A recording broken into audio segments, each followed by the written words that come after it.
भगवान जगन्नाथ की ये रथ यात्रा है और स्वयं भगवान कृष्ण और बलराम सुभद्रा की मनोकामना की पूर्ति के लिए, क्योंकि उनका स्नेह जो है वो द्वारिकापुरी से बहुत है, तो उनकी मनोकामना की पूर्ति के लिए ही कृष्ण और बलराम स्वयं सुभद्रा को घुमाने ले जाते हैं। तो वही आज तक चला आ रहा है, जिसको हम लोग रथ यात्रा महोत्सव कहते हैं। ये जो रथ यात्रा है वो आषाढ़ महीने के कृष्ण पक्ष की द्वितीया तिथि को हर साल निकलता है। हर साल निकलता है ये रथ यात्रा। ये इसको केवल रथ यात्रा नहीं बोला जाता, इसको पतित पावन यात्रा भी बोला जाता है। पतित पावन यात्रा, ये जो रथ यात्रा है, ये भगवान जगन्नाथ साल में 2 ही बार अपने मंदिर से बाहर आते हैं। और ये वो ठाकुर हैं, ये वो क्यों जगतनाथ, ये जगत के पिता हैं, जगन्नाथ इनको कहा जाता है। पूरी मंदिर में मुसलमानों का प्रवेश वर्जित है, विदेशियों का प्रवेश वर्जित है, ये सब वहां प्रवेश नहीं कर सकते। लेकिन फिर भी जगन्नाथ का नाम जगन्नाथ है। फिर जगत में तो मुसलमान भी हैं, जगत में तो विदेशी भी हैं, तो वो तो जगत के नाथ हैं। तो सबको दर्शन देने के लिए, वो चाहे मुसलमान हो, वो चाहे विदेशी हो, वो चाहे कोई भी हो, सबको दर्शन देने के लिए ही साल में 2 बार भगवान जगन्नाथ अपने मंदिर को छोड़ करके बाहर आते हैं। ये पहले भगवान हैं, पहले भगवान हैं। और पद्म पुराण के अनुसार ये पहले भगवान हैं जिनको बिना मुकुट का राजा बोला जाता है, बिना मुकुट का राजा बोला जाता है। तो ये जो जगन्नाथ हैं, इनकी जो रथ यात्रा होती है वो पतित पावन रथ यात्रा कही जाती है, क्योंकि जो पतित लोग हैं, जो भगवान का मंदिर में जाकर के दर्शन नहीं कर पाते हैं, उनको दर्शन देने के लिए ही भगवान जगन्नाथ मंदिर के बाहर आते हैं। सब पर कृपा बरसाने के लिए आते हैं, सब पर कृपा बरसाने के लिए आते हैं। क्यों? क्योंकि आज से पहले 15 दिन तक कहां थे? लक्ष्मी के साथ एकांतवास थे। किस केस में? ज्वर के केस में, बुखार के केस में, कि बहुत स्नान यात्रा में बहुत स्नान कर लेते हैं जगन्नाथ जी, तो उनको बुखार आ जाता है। तो उस बुखार के चलते जगन्नाथ जी को 15 दिन तक एकांतवास में रखा जाता है, 15 दिन तक। और जब 15 दिन लक्ष्मी के साथ एकांतवास में रह लेते हैं तो बहन सुभद्रा को लेकर के घूमने निकलते हैं।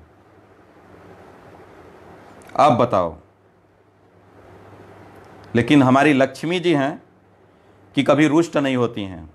साधारण जगत की स्त्रियां अगर होती तो महाराज पूछो मत, हमको छोड़ करके और बहन को घुमाने ले जाओगे तो ये ठीक है, क्योंकि हम लोगों की दोष बुद्धि है। लेकिन वहां दोष बुद्धि नहीं है, दोष बुद्धि नहीं है, वहां साक्षात लक्ष्मी है और सुभद्रा साक्षात भगवान कृष्ण की बहन है। इसलिए 15 दिन तक लक्ष्मी के साथ एकांतवास में रह करके फिर भगवान जगन्नाथ सुभद्रा और बलदेव के साथ घूमने के लिए निकलते हैं, घूमने के लिए निकलते हैं। इसलिए समस्त देशवासियों को, समस्त पृथ्वीवासियों को, समस्त पतितों को दर्शन देने के लिए, उन पर कृपा बरसाने के लिए भगवान जगन्नाथ रथ पर सवार होते हैं, रथ पर सवार होते हैं। और ये जो भगवान की रथ यात्रा होती है, रथ यात्रा अद्भुत रथ यात्रा होती है। वैसे तो इस बार जो सुप्रीम कोर्ट है, सुप्रीम कोर्ट ने इस पर रोक लगा दी थी, लेकिन भगवान जगन्नाथ की ऐसी कृपा है कि वहाँ जो जगन्नाथपुरी के वासी लोग थे वो सब एक हो गए, एक हो करके वो लोग घोषणा कर दिए कि भगवान जगन्नाथ जी का रथ, बड़ी बड़ी महामारियां आई तब भी नहीं रुका, तो आज जगन्नाथ जी का रथ यात्रा कैसे रुक सकती है? इस संसार में जगन्नाथ जी के जो जगत पिता है उसी का रथ रुक गया तो फिर ये दुनिया तो ठहर जाएगी, फिर ठहर जाएगी। इसलिए जगन्नाथ यात्रा रुकी नहीं और सुप्रीम कोर्ट को माथा टेकना पड़ा और आदेश देना पड़ा। तो ये हर साल निकलती है और इसको पतित पावन यात्रा और कृपा यात्रा भी कहा जाता है। कृपा यात्रा, भगवान जगन्नाथ सब पर कृपा करने के लिए बाहर आते हैं, मंदिर के बाहर कृपा करने के लिए सब पर आते हैं। भगवान जगन्नाथ जिस रथ पर आरूढ़ होते हैं उस रथ को नंदी घोष कहा जाता है। जिस रथ पर जगन्नाथ जी आरूढ़ होते हैं मंदिर से निकल करके, उस रथ का नाम है नंदी घोष। और उस रथ की जो ऊंचाई होती है वो 50 फुट ऊंचा होता है, 50 फुट ऊंचा होता है। और जगन्नाथ जी के रथ में 16 पहिया होता है, 16 पहिया होता है। 16 पहिए का भगवान जगन्नाथ जी का रथ होता है और उस प्रत्येक पहिए में 16 दंड लगे होते हैं, 16 दंड लगे होते हैं। और उनके अनेक देवी देवताओं एवं अन्य मूर्तियों को भी उनके रथ पर सजाया जाता है, स्थान दिया जाता है। नंदी घोष में एक सर्प को चोंच में दबाए हुए गरुण की पताका फहरती है। उनकी पताका में एक गरुण जी एक सर्प को मुंह में पकड़े हैं, ऐसी पताका लहराती रहती है। रथ के सारथी जो हैं वो मताली हैं। 4 श्वेत अश्वों का संचालन करते हैं मताली, जो उनके रथ को चलाते हैं। गरुड़ इसके रक्षक हैं, जय विजय द्वारपाल हैं। और इस रथ में जो लकड़ी जुड़ी होती है, क्योंकि उसमें कील मार करके लकड़ी नहीं जुड़ती है, कहीं भी कील का प्रयोग रथ में नहीं किया जाता है। तीनों रथ में कहीं भी कील का प्रयोग नहीं होता। तो उसमें जो लकड़ियां जुड़ती हैं वो 832 लकड़ियों को जोड़ करके भगवान जगन्नाथ जी का रथ बनाया जाता है। 832 लकड़ियां जुड़ी होती हैं, उनको जोड़ करके उस रथ को बनाया जाता है। इनको बिना कीलों के द्वारा आपस में जोड़ा जाता है, कील इनको नहीं दिया जाता। और जो इनका चंदोवा है जगन्नाथ जी के, जो रथ के ऊपर का जो आप देखते हैं जो पर्दा लगा होता है, वो पीला और लाल कपड़े का होता है। ऐसा जो रथ बना हुआ होता है उसको नंदी घोष कहा जाता है, नंदी घोष रथ होता है। बलराम जिस रथ पर सवार होते हैं उस रथ का नाम तालध्वज है। तालध्वज उस रथ का नाम है जिस रथ पे बलदेव बैठते हैं। उस रथ की जो ऊंचाई है वो 47 फुट होती है, 47 फुट। इसके ध्वज पर हल्का हल की जो फाल होती है उसका चिन्ह लहराता है। उनका जो हथियार है वो हल ही है, तो हल की जो फाल होती है उसका चिन्ह लहराता है। ताल ध्वज में 14 पहिए होती हैं। जो बलराम जी का जो रथ होता है उसमें 14 पहिया लगा होता है और 14 पहिया के प्रत्येक पहिए में 14 दंड लगा होता है, 14 दंड लगा होता है। 14 दंड का मतलब वो जो पहिए में जो तील दिया जाता है वो 14 दंड होता है, 14 दंड लगे होते हैं। भगवान शेष इसके रक्षक हैं, नंदी व सुनंदी द्वारपाल हैं और सारथी दारुक हैं। 4 काले घोड़ों को हाँकते हैं, 4 काले घोड़ों को हाँकते हैं। कौन? दारुक, जो उनके सारथी हैं। और इस रथ को बनाने के लिए 763 लकड़ियों का प्रयोग किया जाता है। 763 लकड़ियों का प्रयोग करके यानी जोड़ करके इस रथ को बनाया जाता है।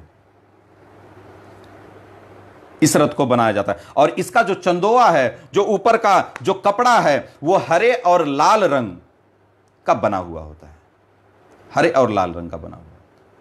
तो जिस पर बलदेव सवारी करते हैं जिस रथ पे, उसका नाम है तालध्वज। तालध्वज रथ पर वो सवार होते हैं। उसके बाद सुभद्रा जिस रथ पर बैठती हैं, पद्मध्वज देवदलन या देवी रथ कहते हैं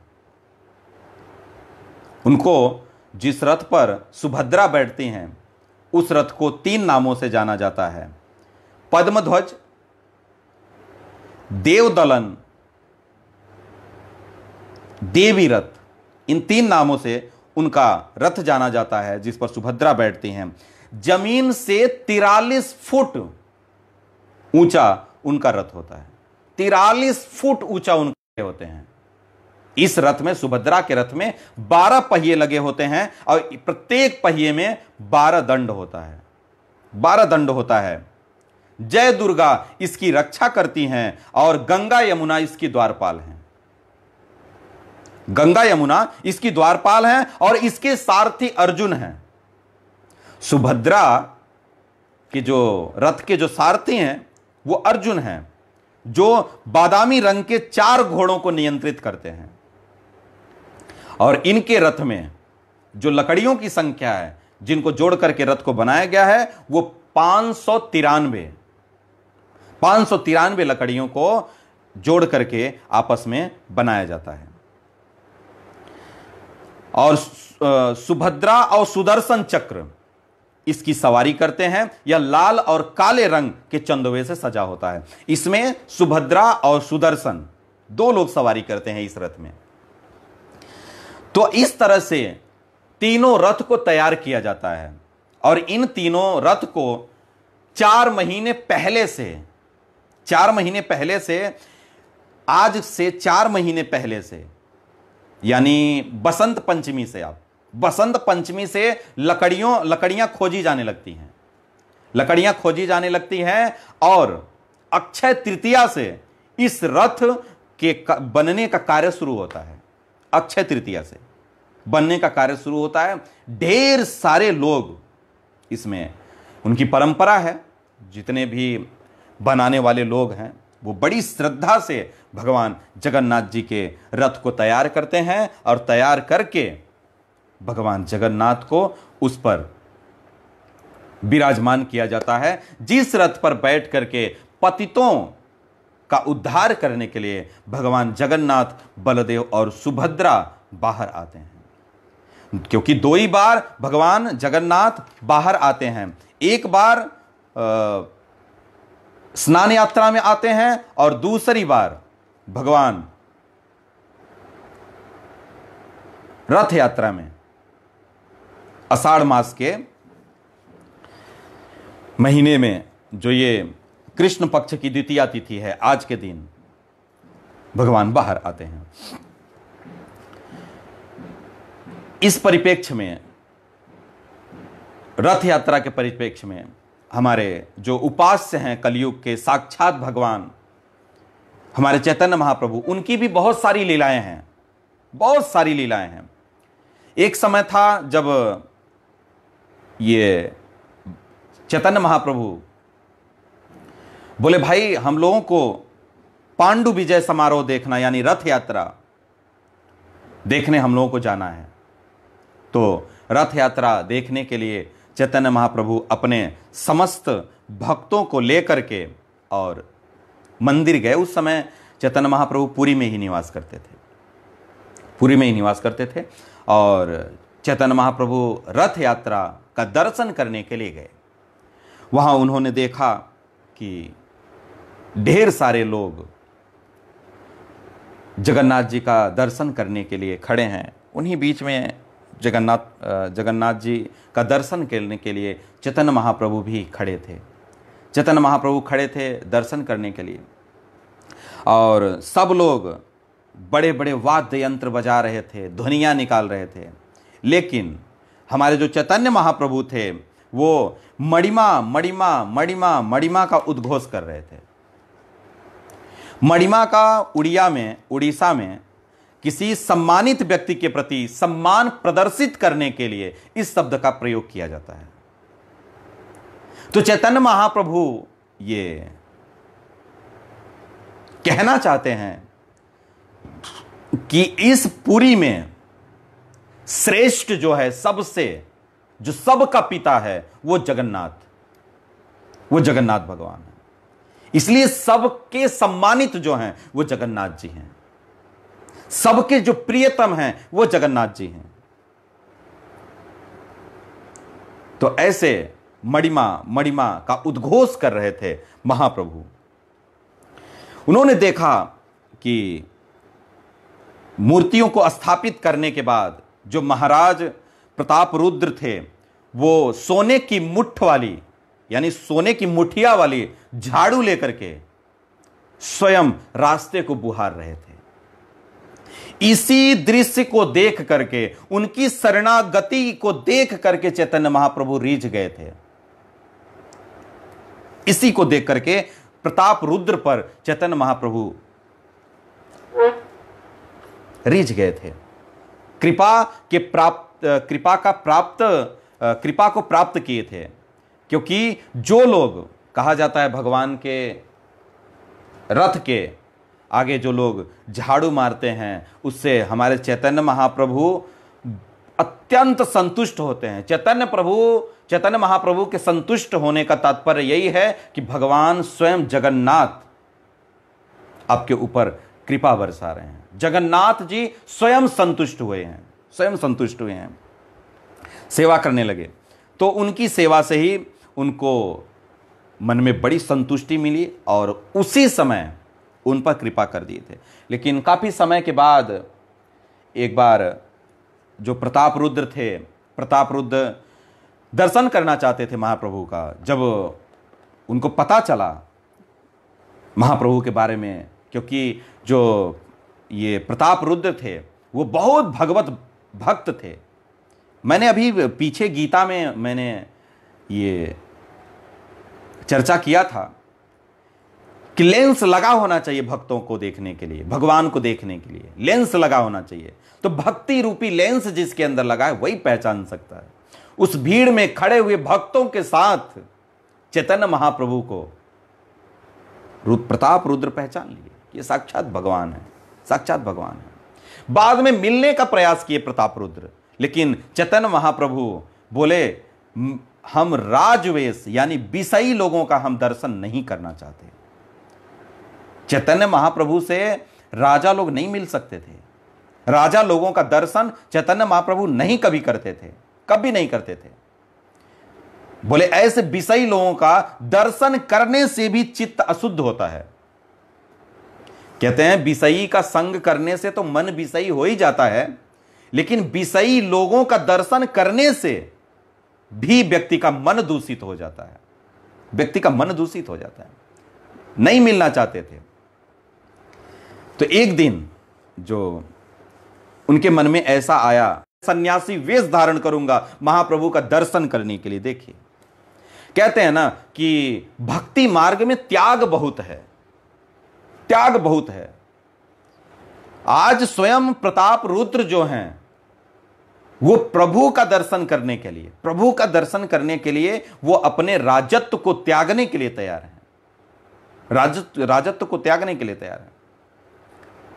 बोले मुझे महाप्रभु का दर्शन चाहिए, मुझे ये राज वस्त्र नहीं चाहिए, राजवेश नहीं चाहिए। जब उन्होंने ऐसा भाव लिया तो महाप्रभु के सेवक आकर के बोले कि प्रताप रुद्र राजवेश त्याग करके सन्यास लेना चाहते हैं। फिर चैतन्य महाप्रभु बहुत संतुष्ट हुए, प्रताप रुद्र से बहुत संतुष्ट हुए और उनसे कहलवाए कि आप उनसे कह दो कि मैं प्रताप रुद्र को तो दर्शन नहीं दूंगा, लेकिन प्रताप रुद्र का जो बेटा है मैं उनके बेटा को दर्शन दूंगा। फिर प्रताप रुद्र अपने बेटे को कृष्ण के वेश में सजाया, कृष्ण के वेश में सजा करके महाप्रभु के पास भेजा। महाप्रभु के पास जाते ही महाप्रभु ने उस बच्चे को अपने पास लेकर के आलिंगन किया, और जैसे ही आलिंगन किया उस बच्चे के अंदर कृष्ण प्रेम की लहर दौड़ गई। कृष्ण प्रेम की लहर दौड़ी। वो बच्चा चैतन्य महाप्रभु के पैरों में गिर करके रोने लगा, जोर जोर के चिपटने लगा जोर जोर से। महाप्रभु उस बच्चे पर कृपा किए। जब वो बच्चा लौट करके गया, जब राजा ने उसके अद्भुत स्वरूप को देखा, तो जब राजा अपने बेटे को गले लगाया तो ऐसा लगा कि हम साक्षात महाप्रभु को ही गले लगा रहे हैं। इस तरह से महाप्रभु ने प्रताप रुद्र पर भी कृपा की थी, क्योंकि रीझ तो भगवान उसी दिन गए थे, उसी दिन रीझ गए थे। वहीं खड़े खड़े चैतन्य महाप्रभु ने अपने मन में यह विचार किया कि हम लोग रथ यात्रा में टोली बनाएंगे, संकीर्तन की टोली बनाएंगे।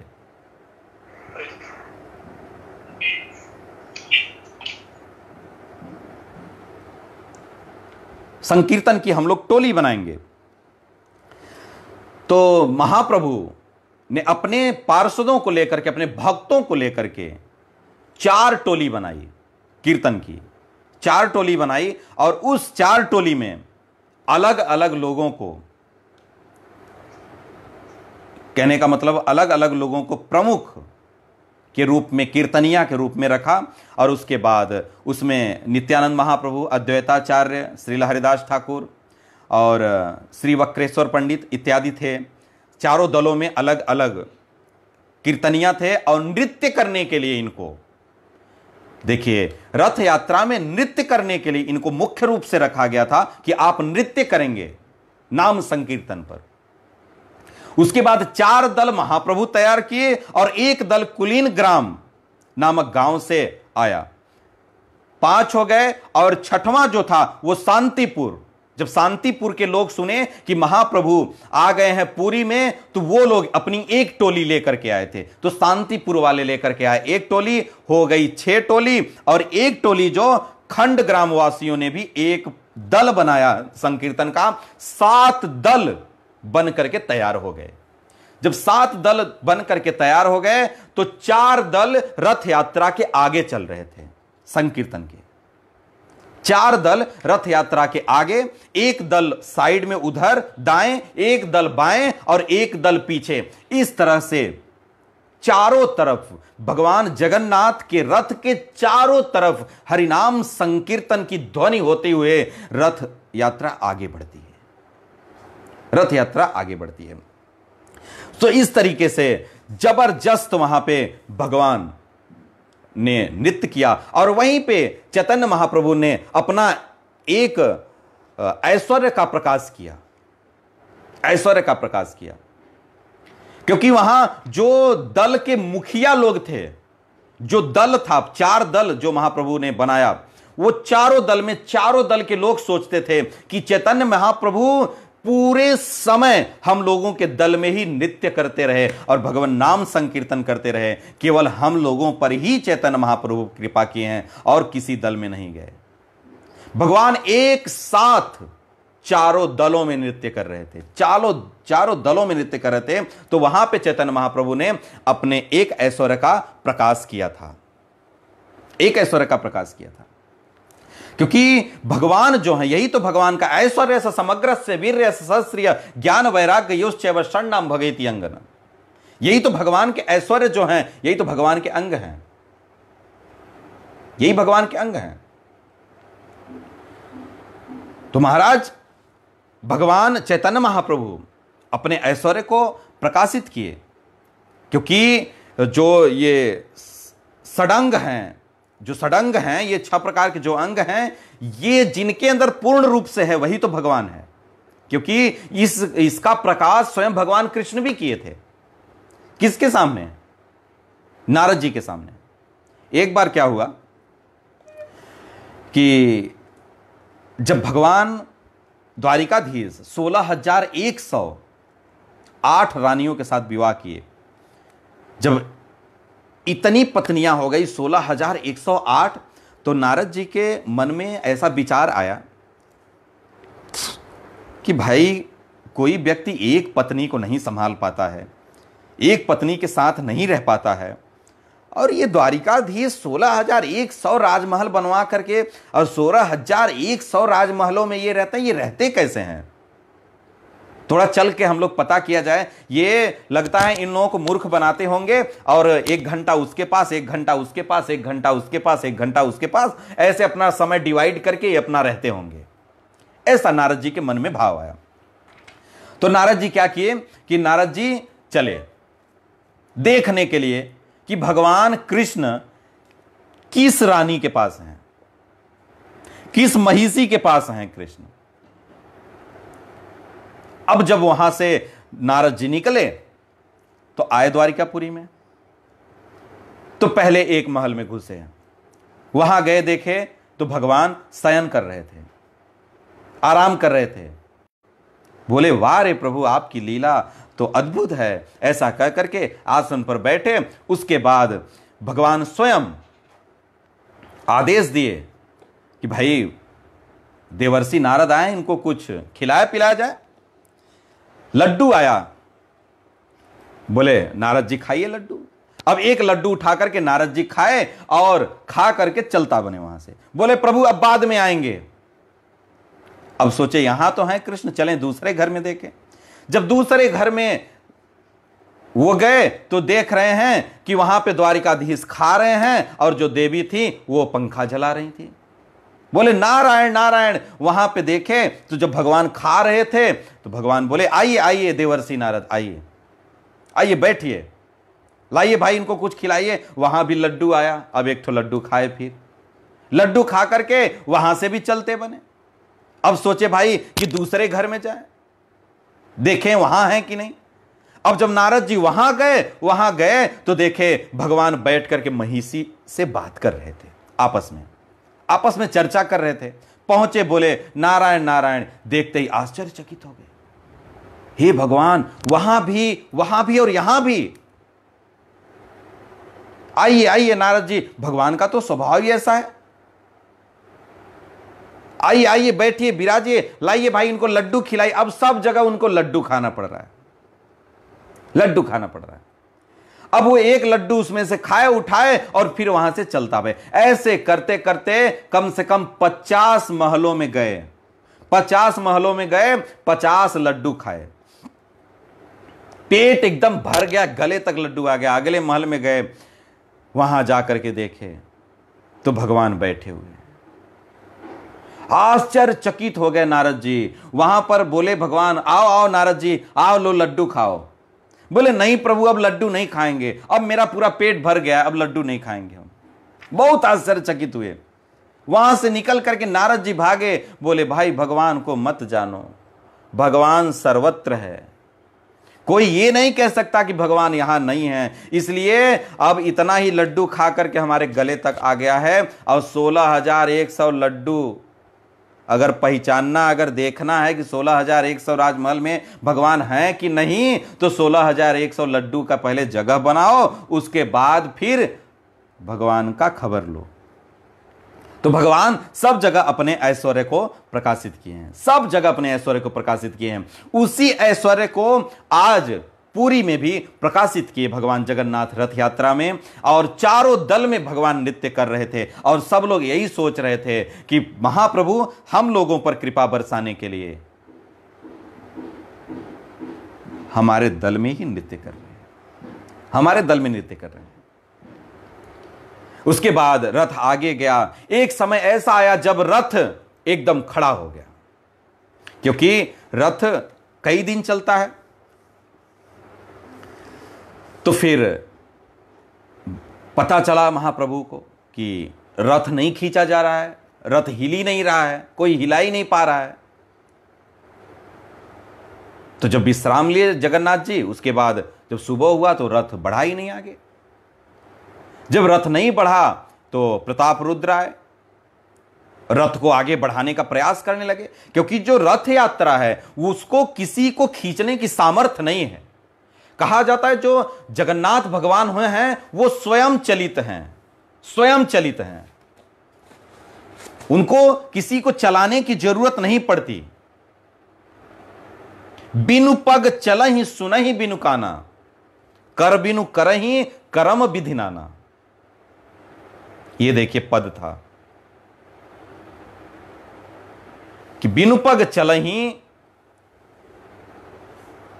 पैदल चलते हैं, उनका जो रथ है उसको किसी को खींचने की सामर्थ्य नहीं है संसार में। अगर स्वयं अगर चलित ना हो जगन्नाथ जी तो उनका रथ कभी आगे नहीं बढ़ सकता, कभी आगे नहीं बढ़ सकता। खड़े हो गए एक जगह पे। महाप्रभु को पता चला कि भाई रथ आगे नहीं बढ़ रहा है। अब प्रताप रुद्र भी आए, बड़े बड़े बलवानों को लगाया गया रथ में खींचने के लिए, लेकिन कोई टस से मस भी रथ को नहीं कर पाया। बड़ी बड़ी हाथियां, 100 हाथियों को जोता गया, लगाया गया, लेकिन फिर भी रथ को कोई हिला नहीं पाया, कोई हिला नहीं पाया। उसके बाद चैतन्य महाप्रभु आए अपने परिकरों के साथ, अपने परिकरों के साथ आकर के और अपने परिकरों को सबको पहले प्रताप रुद्र से बोले कि ये जितने लोगों को आप लगाए हैं, हाथी और पहलवानों को लगाए हैं, इन सबको पहले हटाओ यहां से, पहले इन लोगों को रस्सी छुड़वा दो आप। सबको रस्सी छुड़वा दिया गया और रस्सी को उठा करके केवल अपने परिकरों के जो अपने पार्षद थे उनके पार्षद में पकड़ा दिए रस्सी को, और स्वयं चैतन्य महाप्रभु रथ के पीछे चले गए। और रथ के पीछे जाकर के जैसे ही अपना सर स्पर्श किए रथ में, वैसे ही रथ आगे बढ़ गया, वैसे ही रथ आगे बढ़ा। जोर जोर से हरि बोल हरि बोल हरि बोल का जोर जोर से घोष होने लगा, जोर जोर से घोष होने लगा। तो ऐसी ऐसी लीलाओं को भी चैतन्य महाप्रभु प्रकट किए हैं जगन्नाथपुरी में, जगन्नाथपुरी में। इसलिए जगन्नाथपुरी की जो रथ यात्रा है वो समस्त पापियों के हृदय को, जैसे अभी आपने सुना कि जो इनका जो रथ है, सुभद्रा जी का जो रथ है, वो देव दलन उसका नाम है, देवों को भी दलित करने वाला रथ है। सब लोग नतमस्तक हो जाते हैं उनके रथ के सामने।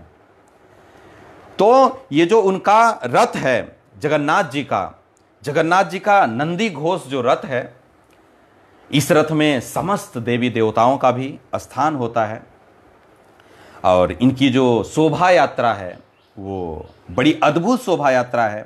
समस्त जीवों के हृदय में विराजमान कलमश को नाश करने के लिए हमारे जगन्नाथ भगवान, जो जगत पिता हैं जगन्नाथ, वो साल में 2 बार कृपा बरसाने के लिए बाहर आते हैं। उन सबके हृदय को स्वच्छ करने के लिए वो आते हैं। स्वयं महाप्रभु गुंडीचा मार्जन किए, जिस मंदिर में भगवान 7 दिन तक वास करते हैं। जब जाएंगे रथ से तो गुंडीचा मंदिर में 7 दिन तक वास करते हैं। महाप्रभु ने उस गुंडीचा मंदिर को भी अपने पार्षदों को लेकर के सफाई किया था, और सफाई करते करते पानी से सफाई किए, और जब पानी से भी सफाई करके उनका पेट नहीं भरा तो चैतन्य महाप्रभु अपनी उत्तरी को लेकर के उत्तरी से घस घस करके साफ किए गुंडीचा मंदिर। कहते हैं जो व्यक्ति अपने हृदय के कलमश को नाश करना चाहता है, अपने हृदय को साफ करना चाहता है, वो भगवान के मंदिर का मार्जन करे। भगवान के मंदिर का यदि वो व्यक्ति मार्जन करता है तो उसके हृदय का मार्जन स्वयं भगवान कर देते हैं, स्वयं भगवान करते हैं। इसलिए जब तक व्यक्ति मंदिर का मार्जन नहीं करता तब तक व्यक्ति के हृदय का मार्जन नहीं होता। यदि जल्दी आप अपने हृदय की शुद्धि चाहते हैं तो हम लोगों को ऐसा अवसर यदि कभी मिले तो हमें मार्जन से विमुख नहीं होना चाहिए। प्रताप रुद्र पर चैतन्य महाप्रभु इसी कारण से रीझ गए थे। इतना बड़ा आदमी राजा है, राजा होकर के झाड़ू मार रहा है जगन्नाथपुरी में रथ के सामने, सबके सामने, भरी जनता के सामने झाड़ू लगा रहा है, झाड़ू लगा रहा है। इसका मतलब इसके अंदर दासत्व का जो भाव है,